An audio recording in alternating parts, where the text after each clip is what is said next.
All right, so I'm a little blown away. Welcome to the Undrafted Hockey Fan Podcast. Today we're talking about Jakub Vrana being on waivers. Honestly, I was shocked. I called my wife and I said, "Do you know Jakub Vrana? Do you remember him? I talked about him." She's like, "Yeah, didn't he go on a conditioning stint?" I said, "Yeah, now they put him on waivers." Why? She's like, "Why did they do that?" I'm like, "I don't know." And so it just ended up it was really a shock. And now that we've had a couple of speculations I've seen on social media, just kind of get an idea. I mean, honestly, no one really knows. And let's be honest, Yzerman never tells anyone anything. If anything leaks out of the organization, he probably will fire them. So honestly, any little news we'll hopefully be getting tomorrow, maybe from Derek Alone. And we'll see if Jakub Vrana clears. My guess is, there's a couple of reasons why I think he did this, or what's kind of going around. And I have my speculations as well, so I can get into that. I will get into that as well. So let's kind of go through it. Some of the reasons on why he would do this. So there's two reasons why he would do this. Well, one of the reasons I believe he would do this. So is that he had 3 games in Grand Rapids already at this time. And he is 3 games, 0 assists, 0 goals at this point. Not playing a major role right now, not top line minutes or anything. And he's a -5 right now, which he's never been I wouldn't say defensive liability, but he's definitely been more of an offensive guy. You're looking for Jakub Vrana to be a scorer. He's going to put points on the board. You don't look for him for defense, but with that, which is crazy because the Red Wings don't have a ton of scoring. They're getting some scoring from Kubalik, who's cooled down. He had a great start. You're seeing Larkin do well as well. He's doing about a point per game player right now. But you're missing Bertuzzi, you're missing Fabry, you're missing a lot of players. I mean, some of the young guys are picking up as well. You have Soderblom, who's doing well, but there's just not a lot of scoring. So why would you try to jeopardize this, right? Now, the reason I think they put him on waivers is for the purpose of, this is what I initially thought. I think they put him on waivers for the purpose of sending him down to Grand Rapids. They think, hey, he's only had 3 games down there, and they already talked about extending it to 2 weeks.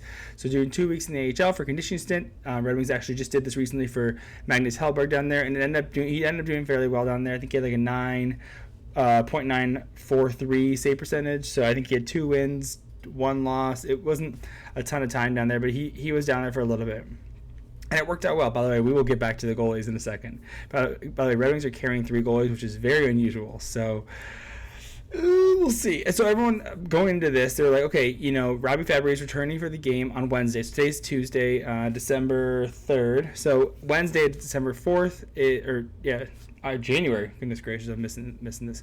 January 4th is the Devils, and that is the time that Robbie Fabry is expected to be back in the lineup, which means they have to clear a roster spot. So right now, the Red Wings are holding 3 goalies, which is very unusual. Typically, you only have a starter and a backup, or 1A and 1B, and then you don't typically carry a third, right? And we see Magnus Hellberg, he had some time in the Senators, then he got put on waivers, and he picked up by Seattle, and put on waivers, and then he was picked up by Detroit, and so a lot of people thinking maybe he's going to go back on waivers.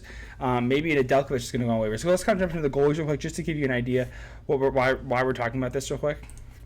For the reason that why he is going on waivers and everything. On reason Jakub Vrana is going on waivers. So switching screens, you can see here I got the all 3 goalies right here, and their goals against average right now is you have a 2 point. I mean, none of them are doing. They're okay. Ville Husso is doing your best with a .908 save percentage, but really we want to see with statistics for the goalies, you want to be seeing around a 2 for the goals against average, right? If you're seeing below a 2, that's it's a very good goalie. And in the save percentage right now, scoring is up in the NHL right now, so it is debatable, I would say, on what a good save percentage is. But if you want to see above a .91, 0.915 is kind of what was typical. If you're below a .91, you're pretty much below average. But again, that's era adjusted. I'd say the scoring is higher.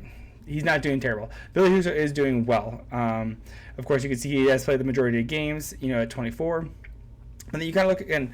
Remember, the Red Wings went into the season with Nedeljkovic as their backup, right? Thinking that he was going to be playing, probably they're going to split the net half and half. But as you can see, the discrepancy is you have 24 games for Ville Husso starts, and Nedeljkovic has only 8 starts. So, and of course, the records are clearly much different. I mean, look at his goals against averages, 2.86, and then against a 4.09. That's a big discrepancy.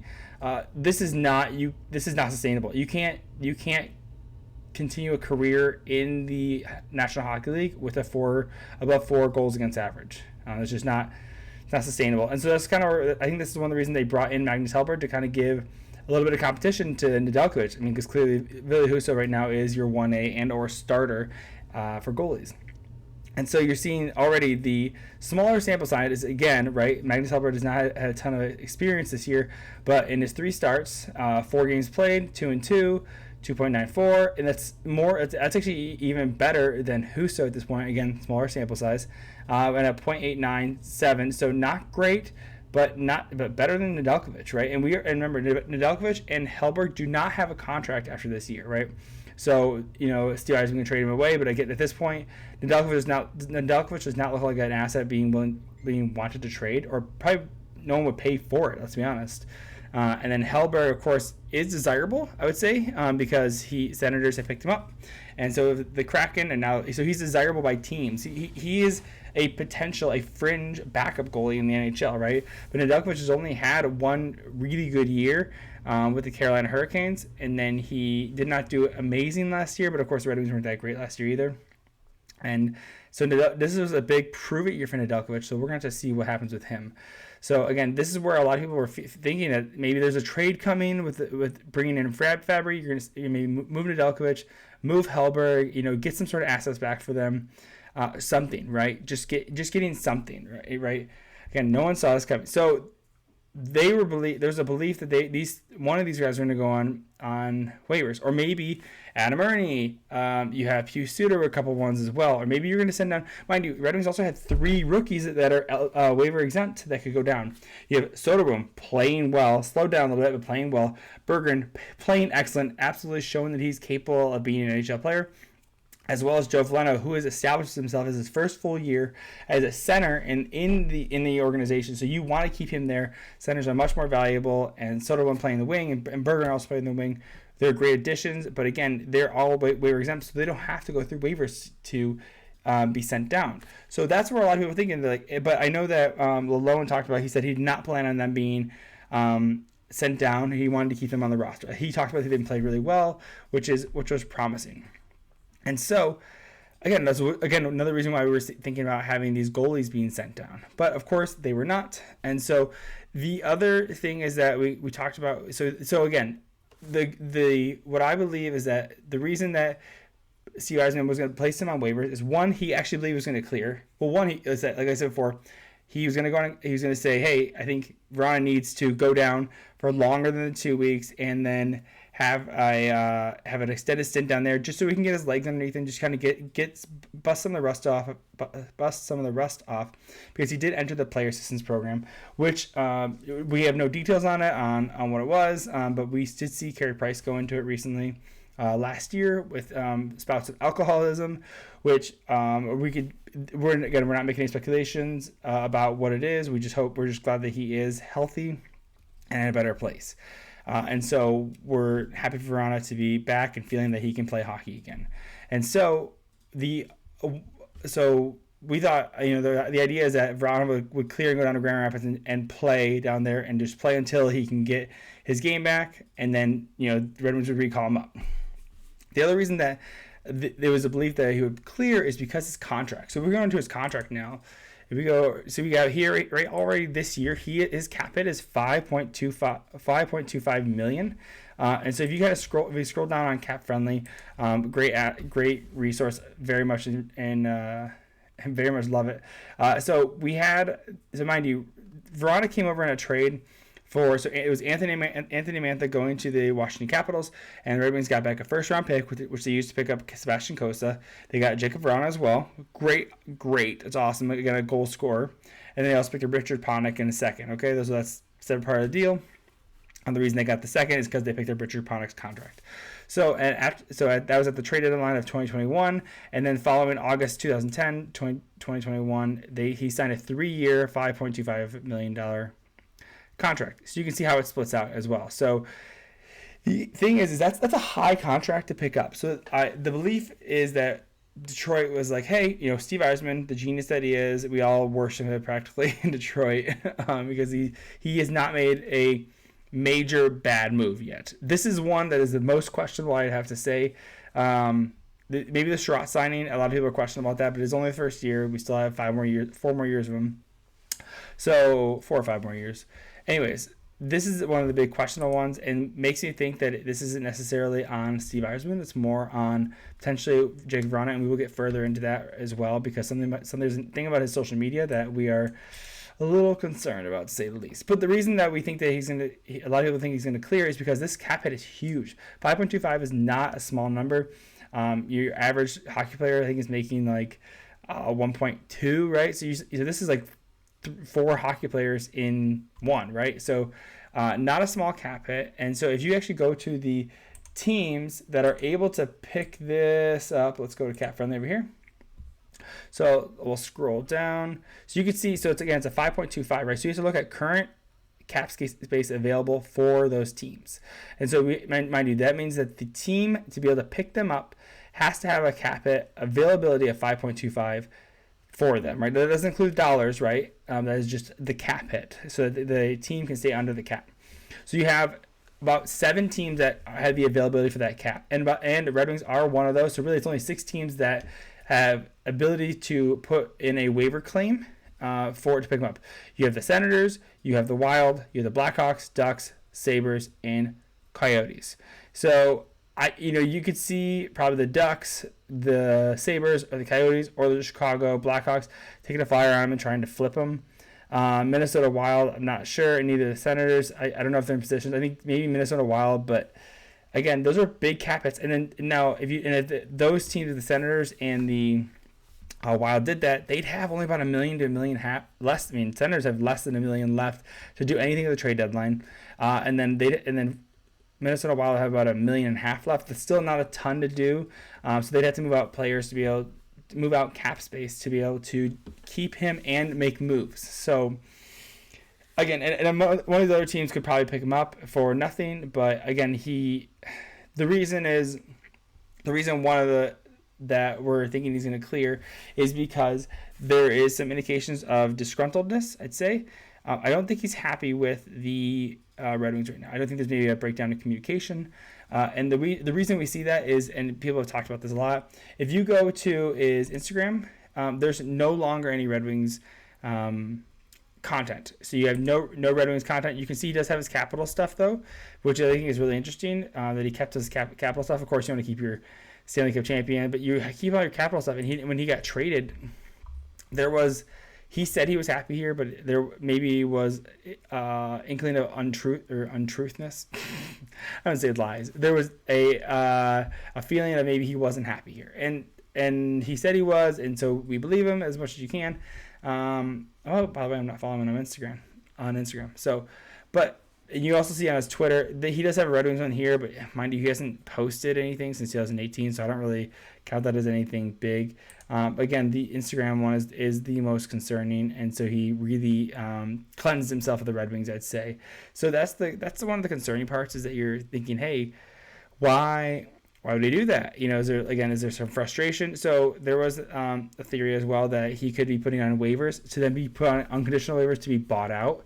And maybe he does want to go back to the Washington Capitals. Maybe the only team he wants to play for is the Washington Capitals. So Washington's like, well, we don't have the cap space to pick him up. Why would we do that? Washington, they looked at him right now, Washington Capitals. Let's scroll, find them. Washington Capitals have 4.62. So they have to use LTIR. They're using LTIR currently just to make it, right? And they do have 2 cap places left, but their cap hit is they have 4.6. So let's say theoretically, the Red Wings bought out Vrana. Then Vrana could go sign wherever he wanted for whatever deal he wanted. So if he always said, hey, I want to come in, I want to play for the Capitals for $1 million, that he could do that. If he wants to play for minimum wage, he could do that as well. It would be wild if he did that, but I think that there's a lot of, again, that's where we have no information on this. So we don't know what Vrana wants to do. We don't know what Steve Yzerman wants to do. I think they do want to send him down, though, so just to get some reps in with him. Another reason they want to get some reps in for him, if you look at his stats right now, he has been hurt a lot. So, mind you, he came over in 2021, right? And with the Detroit Red Wings, he had 11 games, and he had 11 goals and 8 goals and 11 points. So he's a point per game player playing 17 minutes. So that's like second line second line minutes right there. So that's awesome. That's amazing, right? Then you have 21-22. He did get hurt in the first 10 minutes of practice of that year, and he didn't come back. He only played the last 26 games. So again, 19 points in 26 games. Again, he's a goal scorer. So you look at this: 8 goals, 3 assists, right? 13 goals, 6 assists. He wants to put the puck in the net. So again, the Red Wings were not great. So he was a -8 right there. So again, not a defensive liability, but not exactly your defensive stalwart. And even this year, he had 2 games. He had 2 games that he played. So he had 2 games that he was playing, and you could see 2 games, 2 points. So 1-1 for a goal and an apple. And again, so he is capable of putting points up, and that's where I believe that the Red Wings are trying to get to him, trying to say, hey, like, let's get you started, let's get you warmed up, let's get you to a point where you're capable, and then if you do want to get moved, like, we got to show that you're capable.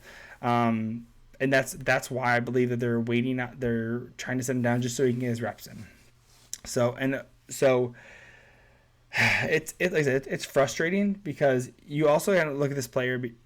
And if I'm gonna go to Kevin Papetti, I believe he covers the Leafs. So since 2018-19, 351 forwards have played at least 2,000 games at 5v5. So that's no power play, that's no penalty kill, right? And if you're looking at goals per 60 minutes, so and you can see Vrana right here is right below Austin Matthews, who won the Rocket Richard last year with 62 goals. And Vrana is right there at 1.48, and at 5v5 scoring, right? And I mean, of course, you get some big names on here. You have Ovechkin, you have Pasternak, you have Robertson, Kaprizov, Dylan Sprong, which I think is interesting, Skinner, Pacioretty, Verhaeghe. These are bigger name players, all making great contracts. I mean, Ovechkin. I mean, look at he's the goal scorer, right? Just passing Gordie Howe recently so he's very capable, and so that's the frustrating part with these. With what's happened with Vrana it's a lot of unknown, which again is not uncommon of the Red Wings. It's a lot of unknowns. So I think that's the biggest thing. That's the frustration with with this whole thing is that they talked a lot about moving the goalies or sending a young guy down or sending someone maybe that, like, again, Adam Ernie or Pius Suter or some of these players, or maybe Lindstrom. Lindstrom is a 7th defenseman. But they haven't, and so it's just a weird situation, and that's the issue. And seeing all the social media is really the indication that something's not going well. There's some sort of conversations that aren't going well. I think maybe he was okay with going down for a couple of games, and then they extended to a 2-week conditioning stint, and then Vrana's like, no, I'm not doing that, and then he got potentially pissed, potentially upset, and that's where he deleted a bunch of everything, and so. There might be a trade happening, but again, there needs to be an exchange of cap, right? Most likely, if you're going to be taking on Vrana, he's unproven. He gets injured a lot, so teams have to think about that. And then, mind you, if you go back again, we go back to his cap hit right here. So you see his cap, right? Again, not only are you talking about the AAV talks about the cap hit, right? And that's what teams are actually needed to stay underneath, so that they can all teams have a similar. So some team can't go out and overspend. So example, Red Wings in the early 2000s, they spent a ton of money trying to get every good player they could. So that's why they Gary Bettman came in with the salary cap. So you can see right here, if you go to his salary right here, so right now he is making it $5,250,000. But next year he makes even more. He makes an extra $500,000. So that's real dollars that are going out to the team that if they pick him up, they have to pay an extra $500,000 next year. So that's just real dollars. Again, that's not the cap, but the team has to recognize that they're going to be paying $500,000 more than they actually cap it. So it's a big undertaking, and it's you have to wonder if a team wants to do this. They want to deal with the player. Clearly, if there is some frustration, that doesn't go unmarked, because if there's frustration with the player, or because GMs talk all the time, we don't see a lot of trades in the NHL, but GMs are constantly on the phone with each other. So if there is an issue with a player being disgruntled, he could be out of the league really quickly, especially if he's bought out, and there can be a lot of frustration. Some players just want to go back to their home countries and just play. Maybe they're homesick, or they're tired of playing in the NHL. Or maybe they're tired of playing with their team. Again, it's the unknown, and this is one of the reasons I'm making the video, is that there's just a lot of unknown. And so we're just trying to figure out what's going to happen. That's really it, just what's going to happen. So that's kind of where we're at. So I think, let me see if I knocked out everything that I wanted to talk about. I mean, again, I think he'll clear. I think that if he does, I think if he does want to continue playing in the NHL, I think that he will go down to Grand Rapids. He will clear. He will go down to Grand Rapids, and he will play an extended role, and he will play well. And so it's a lot of lack of understanding, and a lot of wanting to understand what's happening with this player and how we can make it better, how to make the situation better. I mean, we know Steve Yzerman's a tough GM for good reason. He practically built the Stanley Cup championship of the Lightning, a lot of those pieces, and we know that he's trying to do that with the Red Wings right now. So we'll see. Again, we know he plays hardball because he hasn't signed Bertuzzi and he has not signed Larkin. So there is maybe some frustration happening there, and maybe the direction of the team. So we will see what will happen. But anyways, let me know what your thoughts are. Want to know, just give me an idea. What do you think they're going to do for Vrana? What do you think Vrana's going to do? I mean, let me know, because I'm trying to figure it out as well. So anyways, appreciate it. Thanks for watching. Love you.